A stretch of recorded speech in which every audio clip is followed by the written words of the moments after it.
बिस्मिल्लाहिर्रहमानिर्रहीम। कैसे हैं भैया आप लोग? रटना नहीं है, समझना है। Syntax book board matric biology chapter number 2 homeostasis, और उसका कौन सा टॉपिक चल रहा है? Homeostasis in animals. और उसका कौन सा टॉपिक चल रहा है? होमोस्टेसिस और urinary system in man. Copy pencil ले लीजिए, लेक्चर को नोट करना है और मुस्कुराते रहना है। बहुत जल्दी में तो वीडियो बंद कर दें भाई, लेंथ बड़ी होगी इस वीडियो की, ठीक है। गर्मी भी हो रही है, लेंथ बड़ी होगी, जल्दी में है तो वीडियो बंद कर दें। डिस्टर्बेंस है लेफ़्ट राइट तो वीडियो बंद कर दें। और भी कोई इश्यूज़ हैं, कुछ मामलात हैं तो वीडियो बंद कर दें। इसको रिलैक्स होकर देखें और लेक्चर नोट नहीं कर रहे ना आप तो भी वीडियो बंद कर दें, फ़ायदा नहीं है फिर आपका। क्योंकि मैं जो बताने जा रहा हूँ ना, फिर मैंने कहा था कि ये जो ना ज़िद्दी बच्चों के लिए, जो ज़िद्दी बच्चे हैं ना वो आगे आ जाएं, ठीक है। हो सकता है एक दफ़ा देखनी पड़े वीडियो, हो सकता है 2 दफ़ा देखनी पड़े, हो सकता है 3 दफ़ा देखनी पड़े, ठीक है।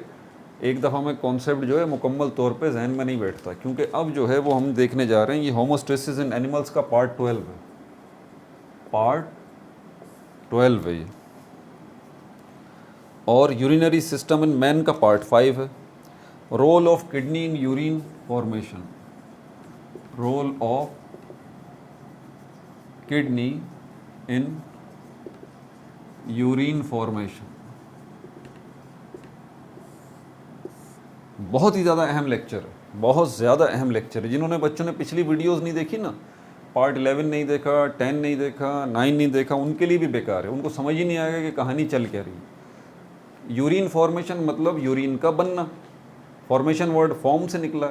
हम इसमें देखने जा रहे हैं कि किडनी जो है वो यूरिन कैसे बना रही है। अब इंटरेस्टिंग बात यह है कि किडनी यूरिन बना नहीं रही। हाँ, ये बात है, आपकी किडनी यूरिन बना नहीं रही, बल्कि वो तो सिर्फ निकाल रही है ब्लड में से कुछ चीज़ों को, बस। वो क्या क्या चीज़ें हैं वो मैं आपको बता देता हूँ जिससे यूरिन बनता है। यूरिन जिससे बनता है, ठीक है। Urine is equal to water. 96% water होता है, 94% भी वाटर हो सकता है। वाटर, एक्सेस मिनरल सॉल्ट्स, इजाफी आपकी ज़रूरत से ज़्यादा मिनरल सॉल्ट्स हैं वो उसमें मौजूद होंगे।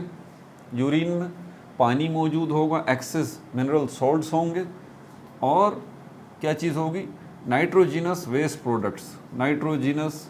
ये नाइट्रोजिनस वेस्ट प्रोडक्ट, जब भी वर्ड आए ना नाइट्रोजिनस वेस्ट प्रोडक्ट्स, तो समझ जाइएगा ये इन चीज़ों की बात कर रहा है। किन चीज़ों की? एक तो ये हो गया अमोनिया, दूसरा यूरिक एसिड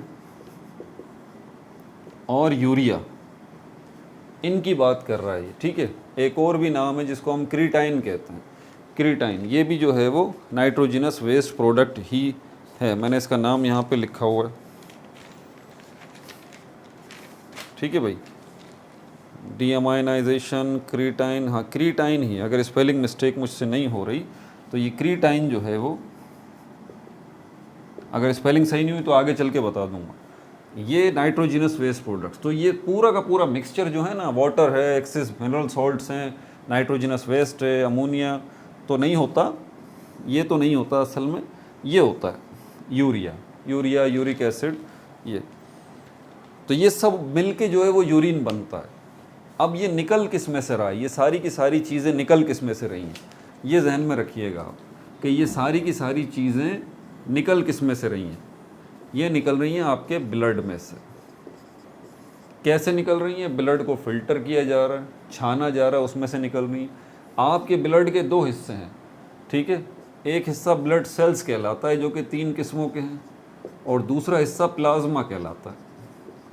ये जो चीज़ें हैं ना सारी की सारी, ये प्लाज्मा में मौजूद होती हैं। समझ में आई बात? तो आपके ब्लड में से पहले प्लाज्मा निकाल लिया जाता है, उस प्लाज्मा के अंदर से ये चीज़ें निकाल ली जाती हैं। समझ में आ गई बात आपको? उस प्लाज्मा में से ये चीज़ें निकाल ली जाती हैं। लेकिन प्लाज्मा में सिर्फ यही चीज़ें नहीं होती हैं, ये तो सारी वो चीज़ें हैं जो कि, अच्छा वाटर भी, एक्सेस वाटर, ठीक है, इजाफी वाटर जो आपके पानी का, आपकी बॉडी का, ये याद रहे, ठीक है ना, इजाफी वाटर। तो ये चीज़ें तो बेकार हो गई जिनको बाहर निकलना ज़रूरी है। कारामद चीज़ें भी हैं, यूज़फुल चीज़ें भी इसी प्लाज्मा में होती हैं, जैसे कि ग्लूकोज़ है, प्रोटीन है, फैट, और भी बहुत सारी चीज़ें होती हैं जो यूज़फुल होती हैं आपके ब्लड की, वो भी इसी प्लाज्मा में मौजूद होती हैं। तो अब आपको क्लियर पिक्चर नज़र आ गई कि ये सारा का सारा गेम होगा कैसे। तो फॉर्मेशन वर्ड कहना गलत है कि यूरिन का बनना, बल्कि बेसिकली इन चीज़ों का एक जगह पर इकट्ठा होना, ये यूरिन का, ये किडनी का काम है कि ब्लड में से फ़िल्टर कर लेती है। अब वो कैसे फ़िल्टर करती है ब्लड को, और कैसे ब्लड में से ब्लड सेल्स छोड़ के सिर्फ प्लाज्मा ले लेती है और प्लाज्मा में से ये चीज़ें निकाल लेती है, यही सब कुछ हम देखने जा रहे हैं। अब ये सब कुछ समझने के लिए आपको दो चीज़ों को पहले अलग अलग रखना पड़ेगा, दो चीज़ों को, नहीं तो आप भटक जाएंगे, आपको समझ में नहीं आएगा कि चक्कर चल क्या है। वो दो चीज़ें क्या है? एक जो चीज़ है वो है blood vessel, blood vessels, blood vessels, जो कि तीन किस्मों की हैं, आर्टरीज, वेंस और कैपिलरीज। ब्लड कैपिलरीज ये तीन किस्मों की, नाम नहीं लिख रहा मैं इनका। और दूसरी जो चीज़ है वो है नेफ्रॉन। नेफ्रॉन क्या है, ये पिछली वीडियोस में बात बता दी है। ये टाइनी ट्यूब्यूल्स हैं, माइक्रोस्कोपिक ट्यूब्यूल्स हैं, छोटी छोटी नालियां हैं ये, ठीक है। तफसील से इस पे बात हो चुकी है पिछली वीडियोस में, इस पे मैं रोशनी नहीं डालूंगा अभी। ब्लड वेसल्स में से आर्टरीज, वेंस और कैपिलरीज, इनमें जिसका किरदार है वो कैपिलरीज का है, ब्लड कैपिलरीज, ये भी माइक्रोस्कोपिक है। याद रहे कि ये नेफ्रॉन भी माइक्रोस्कोपिक है और ये ब्लड कैपिलरीज जो हैं वो ये भी माइक्रोस्कोपिक हैं।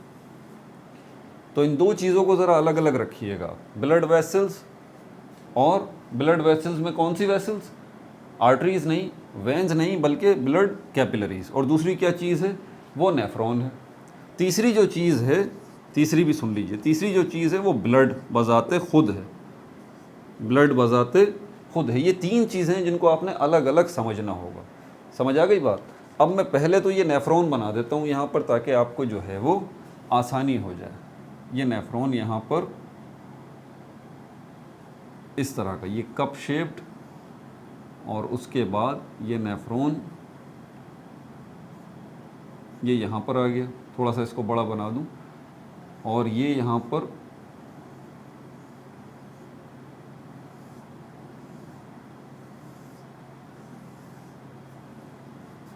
फिर जो है ये थोड़ा सा घूम रहा है, और फाइनली ये नेफ्रॉन जो है ये यहाँ आ जाता है। ये नेफ्रॉन बनाया है मैंने, याद रहे, ये नेफ्रॉन, इसके अंदर अब हम देखेंगे, ये नेफ्रॉन का किरदार निमट गया। अब देखेंगे ये ब्लड कैपिलरीज जो हैं इनका क्या किरदार है। मैंने किडनी को नहीं बनाया, सिर्फ नेफ्रॉन को बनाया, क्योंकि इसी के अंदर तो ये सारा काम हो रहा है। अब किडनीज़ के अंदर ब्लड कैपिलरीज की बात बाद में होगी, उससे पहले जो चीज़ है वो हमारे पास है रीनल आर्टरी। ये आपको अपनी आँख से नज़र आ जाएगी। देखिए मैं आपको पहले एक बात क्लियरली बता दूँ, आर्टरीज़ हैं, वेंस हैं, ये आपको अपनी आँख से नज़र आ जाती हैं, इनको नसें कहते हैं, आप देख सकते हैं। तो रीनल आर्टरी को भी आप देख सकते हैं, लेकिन ये आगे जाके बारीक हो जाएगी, छोटी हो जाएगी और पतली हो जाएगी, और आपकी नज़र से गायब हो जाएगी। आपको लगेगा रीनल आर्टरी शायद ख़त्म हो गई, ख़त्म नहीं हुई, वो इतनी बारीक हो गई है कि वो माइक्रोस्कोपिक हो गई है, आपको अपनी आँख से नज़र नहीं आएगी। अब माइक्रोस्कोप का यूज़ करना पड़ेगा। वो असल में रीनल आर्टरी क्या बन गई, ये बन गई ब्लड कैपिलरी। क्या बन गई ये रीनल आर्टरी, क्या बन गई, ब्लड कैपिलरी बन गई।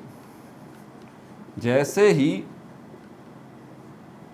ये रीनल आर्टरी एंटर हुई है किसके अंदर, नेफ्रॉन में, किडनी में, ये एंटर होते होते कैसी हो गई, माइक्रोस्कोपिक हो गई, और ये ब्लड कैपिलरी में कन्वर्ट हो गई। यही ब्लड कैपिलरी यहाँ पर अब आपको नज़र आएगी। अब देखिए मुझे इसको थोड़ा मिटाना पड़ेगा।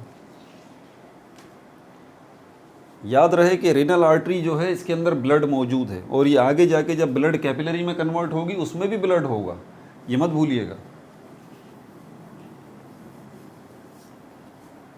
अब ये जो मैंने नेफ्रॉन बनाया है जो आपको नज़र आ रहा है, चेक कर लूँ ज़रा कि सही तरह आपको नज़र आ रहा है या नहीं आ रहा। हाँ नज़र आ रहा है, सही तरह नज़र आ रहा है। अब ये जो नेफ्रॉन है, अब ये देखें यहाँ से ये पूरा नेफ्रॉन किसके अंदर है। अब ये एक बड़ी सी किडनी बना देता हूँ मैं आपकी सहूलत के लिए, हालांकि ये तो माइक्रोस्कोपिक होते हैं नेफ्रॉन्स, तकरीबन 10 लाख के करीब, लेकिन आपको थोड़ा सा एक पिक्चर मिल जाएगी। थोड़ी सी एक पिक्चर जो है ना वो आपको मिल जाएगी इसकी। ये इसी तरह की होती है ना किडनी, ये छोटी सी देखें बना रहा हूँ, इसी तरह की होती है ना। ये कॉर्टेक्स होता है, और अंदर ये जो जिसमें पिरामिड बने हुए हैं ये क्या है, ये मेड्यूला है। और ये जो आपका पोर्शन है ये वाला एनलार्ज्ड पोर्शन जो है ये पेल्विस कहलाता है। तो यहाँ से अब एंट्री हो रही है, देखिएगा ध्यान लगाइएगा ज़रा, अब यहाँ से ये एंट्री हो रही है किसकी, इसकी रीनल आर्टरी की, आपको अपनी आँख से नज़र आ रही है। और इसी जगह पर यहाँ से ये एंट्री हो रही है ये रीनल आर्टरी, और इसी जगह पर क्या है, ये नेफ्रॉन है जो कि मैंने बड़ा सा करके आपको दिखा दिया। अब जैसे ही ये रीनल आर्टरी एंटर हुई है ये कैपिलरी में कन्वर्ट हो गई, और ये कैपिलरी में अब मैं इसको एंटर कर रहा हूँ यहाँ से, ये देखें ये गई, और यहाँ पर आने के बाद ये जो है वो इसमें इन हो गई। किस में इन हुई है, ये जो पोर्शन है नेफ्रॉन का, याद आया, इस पोर्शन को क्या नाम देते हैं हम, इसको कहते हैं बूमन्स कैप्सूल, बूमन्स कैप्सूल, ठीक है, इसमें ये इन हो गई। अब ये जैसे ही ये रीनल आर्टरी ये अंदर गई है, ये अंदर होने के बाद क्या हो गई, ये किडनी के अंदर जाने के बाद माइक्रोस्कोपिक किस में कन्वर्ट हो गई, ब्लड कैपिलरी में कन्वर्ट हो गई। यही कैपिलरीज अंदर जाके यहाँ गुच्छा सा बनाएंगी, इंटरवाइंड हो जाएंगी। ये जो गुच्छा बना हुआ है अब कैपिलरीज का अंदर, इसको कहते हैं ग्लोमेरुलस, ग्लोमेरुलस, ग्लोमेरुलस। इस कैपिलरी के गुच्छे को जो है ना वो हम क्या कहते हैं, वो ग्लोमेरुलस कहते हैं। जैसे ही यहाँ पर ब्लड, अब इसमें ब्लड मौजूद है, ये मत भूलिएगा कि इसमें ब्लड नहीं है, ठीक है। रीनल आर्टरी से ब्लड जो है वो कहाँ जा रहा है, रीनल आर्टरी से किस में, ब्लड कैपिलरी में कन्वर्ट हो रहा है, ब्लड इसके अंदर से जा रहा है फ्लो होता हुआ, ये जा रहा है, ठीक है। और इसी तरह ब्लड फ्लो होता हुआ इस ग्लोमेरुलस यानी कि बंच ऑफ कैपिलरीज जो है, ग्लोमेरुलस मतलब बंच ऑफ कैपिलरीज, कैपिलरीज का ये गुच्छा सा बन गया ना। तो इस ग्लोमेरुलस के अंदर जो है वो ब्लड अब आ गया है। यहाँ पर प्रेशर बहुत ज़्यादा होता है, इतना ज़्यादा प्रेशर होता है यहाँ पर ग्लोमेरुलस के अंदर, बंच ऑफ कैपिलरीज के अंदर, के ब्लड के अंदर से प्लाज्मा निकल आता है। देखिए मैंने शुरू में ही बताया कि ब्लड दो चीज़ों से मिलकर बनता है, blood cells, red blood cells, white blood cells, platelets. दूसरी चीज़ क्या होती है, प्लाज्मा। प्लाज्मा की भी तफसीलात मैंने बता दी कि प्लाज्मा में क्या है, वाटर है, मिनरल सॉल्ट्स हैं, ग्लूकोज, ये वो, नाइट्रोजिनस वेस्ट प्रोडक्ट्स, सब कुछ उसमें मौजूद है, यूरिया, यूरिक एसिड, सब प्लाज्मा में मौजूद है। वो प्लाज्मा ही यहाँ से निकल के इधर आ जाएगा, इनमें से निकल के ये कहाँ आ जाएगा, इस जगह पे आ जाएगा। ये देखें, ये मैंने एरो बना के आपको बताया, यानी कि वो किस में आ जाएगा, वो बूमन्स कैप्सूल में आ जाएगा।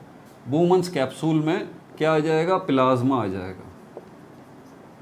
यहाँ से दो सफ़र शुरू होंगे। अब ये है वो मोहतात तरीका, एहतियात से दो सफ़र शुरू होंगे। एक सफ़र जो होगा वो होगा ब्लड का, ठीक है, क्योंकि ब्लड रुकेगा थोड़ी ना। और दूसरा जो सफ़र होगा वो होगा प्लाज्मा का, जी। और ये जो दो जर्नियां हैं ब्लड की और प्लाज्मा की, अब ब्लड किस जगह पे जा रहा है, ब्लड जा रहा है ब्लड कैपिलरीज में, ये जा रही ब्लड कैपिलरीज, यहाँ पे मंच बना के यहाँ से ये एंटर हो गई आगे ब्लड कैपिलरीज, समझ में आ रही है बात। और अब यहाँ पर ब्लड कैपिलरीज जो हैं उनका एक नेटवर्क आपको नज़र आएगा, जैसे धागा लेके आप घुमा नहीं देते किसी चीज़ के ऊपर, ऐसे ही इस ब्लड कैपिलरी का अब मैं बना रहा हूँ। देखें ये ब्लड कैपिलरी का आपको ये इसके ऊपर ये ब्लड कैपिलरी ये नज़र आ रही, ये आपको नज़र आ रही, पूरा लपेट दिया मैंने ब्लड कैपिलरी को आगे जाके इस पूरे के ऊपर मैंने लपेट दिया। अब फ़र्क रखिएगा कि अब पिक्चर थोड़ी सी ब्लर हो गई ना, ख़राब हो गई, लेकिन भूलिएगा मत कि ये गुच्छा जो नज़र आ रहा है ये क्या है, ब्लड कैपिलरीज है, और उसमें ब्लड फ्लो हो रहा है। हम उसका ब्लड का फ्लो, उसका सफ़र देखना है। दूसरी चीज़ जो है वो नेफ्रॉन है, नेफ्रॉन का ये पार्ट हो गया वुमेन्स कैप्सूल, और उसके बाद ये जो बना हुआ है ये जो नज़र आ रहा है आपको, मेरे ये कैपिलरीज ड्रॉ करने से पहले ये जो एक ये हिस्सा नज़र आ रहा था आपको, ये हिस्सा नज़र आ रहा था, ये हिस्सा नज़र आ रहा था, ये नेफ्रॉन के हिस्सों के नाम हैं। समझ में आ रही है बात आपको?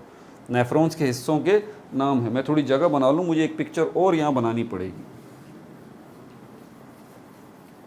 ताकि थोड़ा आपको पिक्चर जो ना उसमें और इसमें फ़र्क नज़र आए। अब यहाँ पे देखिए, ये वुमेंस कैप्सूल और यहाँ पर ये वुमेंस कैप्सूल निकल रहा है और ये इस तरह से बंच बन रहा है, ये लंबाई में बंच जा रहा है, दोबारा एक ये बंच बन रहा है और फिर ये ट्यूब एक बनती जा रही है।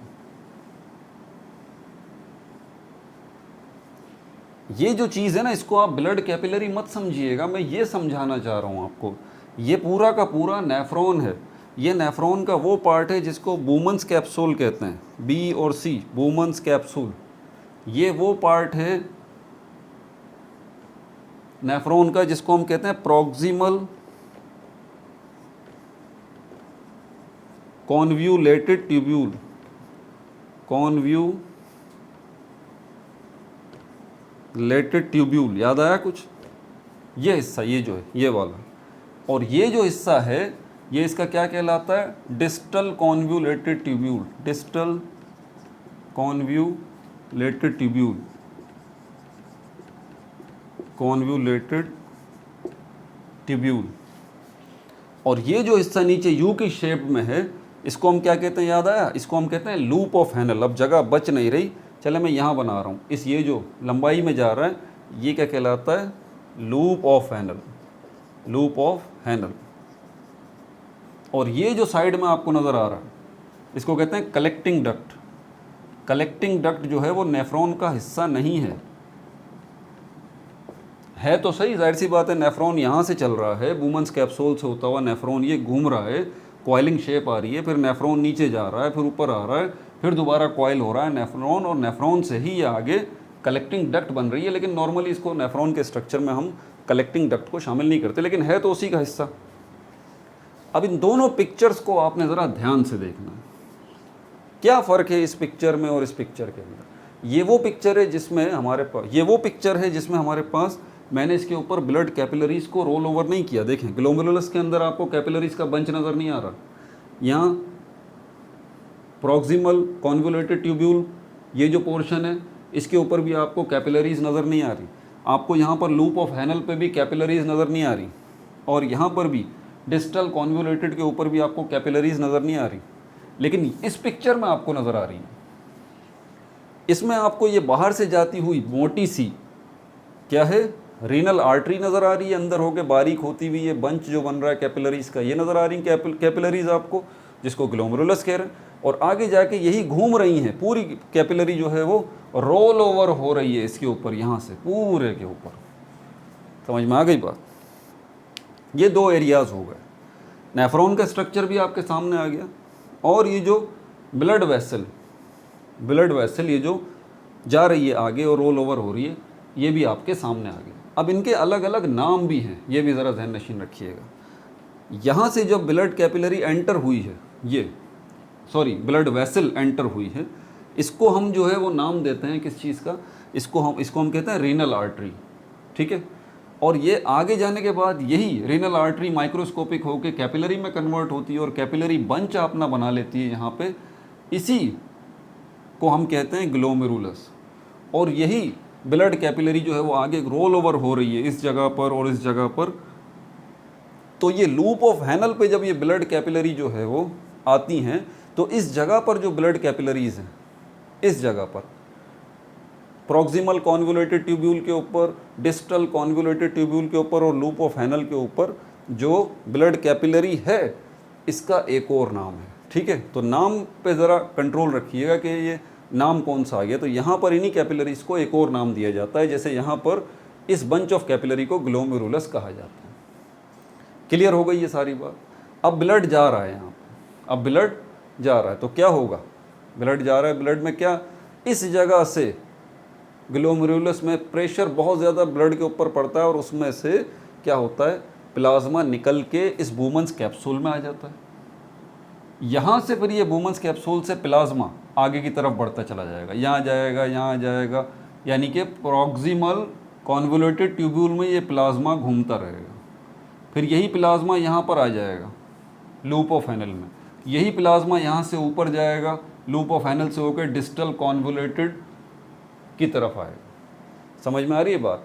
और यहीं से क्या होगा, ये प्लाज्मा दोबारा ब्लड में शामिल हो जाएगा। समझ में आ गई बात? ब्लड में शामिल भी तो होना है ना भाई वापसी। यहाँ से प्लाज्मा ब्लड से निकला, ब्लड आगे जा रहा है। याद रहे कि जब यहाँ से प्लाज्मा ब्लड में से निकल के यहाँ पर आ गया, अब ब्लड के अंदर बचा क्या है? Red blood cells, white blood cells और प्लेटलेट्स, यानी कि ब्लड सेल्स बचे हैं यहाँ पर। अब ये ब्लड आगे जो जा रहा है इसमें प्लाज्मा नहीं है, प्लाज्मा का सफ़र अलग चल रहा है और रेड ब्लड सेल्स या ब्लड सेल्स का जो है वो ब्लड की शक्ल में सफ़र अलग चल रहा है। एक जगह ऐसी आएगी, वहाँ पर जाने के बाद ये प्लाज्मा दोबारा ब्लड में शामिल हो जाएगा। तो ये बीच में जो प्लाज्मा घूमता रहा, यहाँ पर इसके साथ क्या हुआ? यहाँ पर दो काम हुए, मैं आपको बताता हूँ। एक काम हुआ जिसके दो हिस्से हैं।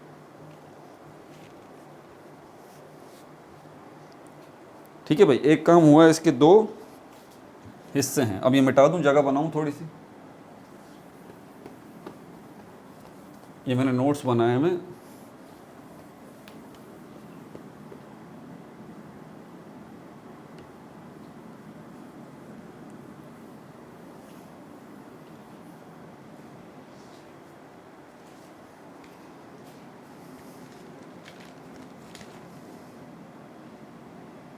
अच्छा, तो यहाँ पर क्या हो रहा है, यूरिया फॉर्मेशन के अंदर हमारे पास फिल्ट्रेशन का काम हो रहा है और दो स्टेप्स में।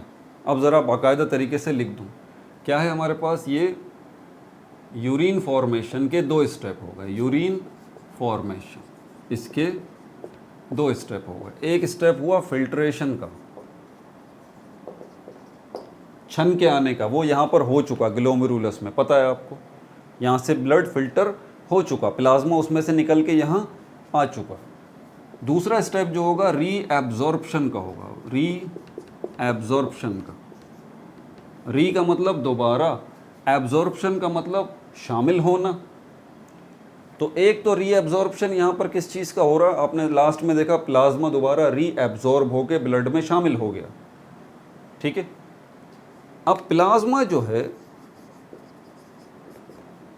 इसमें से कौन कौन सी चीज़ें किस किस जगह पर निकली और कौन कौन सी निकली आगे गई, इस प्लाज्मा में आपको बता दूं। पहला सफ़र इस प्लाज्मा का, जर्नी, प्लाज्मा पहली कहाँ गया, इस जगह पे। ये क्या कहलाया था, हमारे पास था प्रॉक्सिमल, एक तो नाम भी इतने मुश्किल हैं, कॉन्व्यूलेटेड ट्यूब्यूल। यहाँ पर ये प्लाज्मा आ गया कॉन्वोलेटेड ट्यूब्यूल में, इस जगह पे, ये जो पोर्शन है।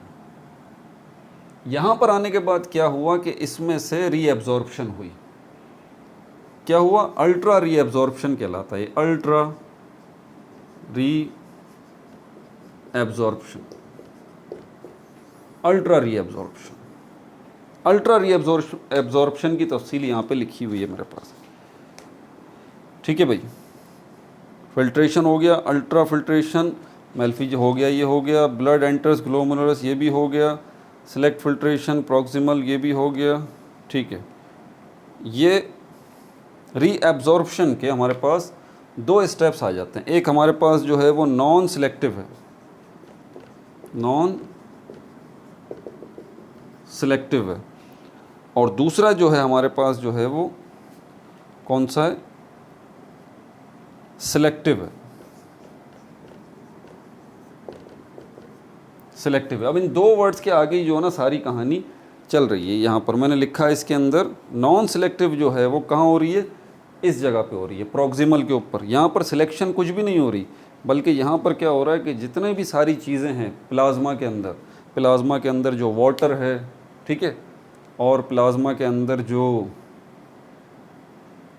सॉल्ट्स हैं, ये सारे के सारे, ये सब दोबारा जो है वो किसके अंदर चले जाते हैं, ब्लड में चले जाते हैं। अब देखें, ब्लड का आना जाना लगा रहेगा, लेकिन किस में से, ब्लड कैपिलरीज में ब्लड मौजूद है, प्लाज्मा यहाँ फ्लो कर रहा है, प्लाज्मा में से निकल के वाटर और यूज़फुल सॉल्ट्स वगैरह वो प्लाज्मा में से निकल के दोबारा यहाँ पर कहाँ शामिल हो जाएंगे, ब्लड में शामिल हो जाएंगे।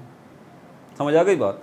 पूरे नहीं होंगे, याद रहे। अब ये प्लाज्मा आगे चलता रहेगा, ये यहाँ पर जो है वो डिस्टल कॉन्वोलेटेड में आएगा। यहाँ पर भी क्या होगा, कुछ सॉल्ट्स और वाटर दोबारा से प्लाज्मा में शामिल हो जाएगा, ठीक है।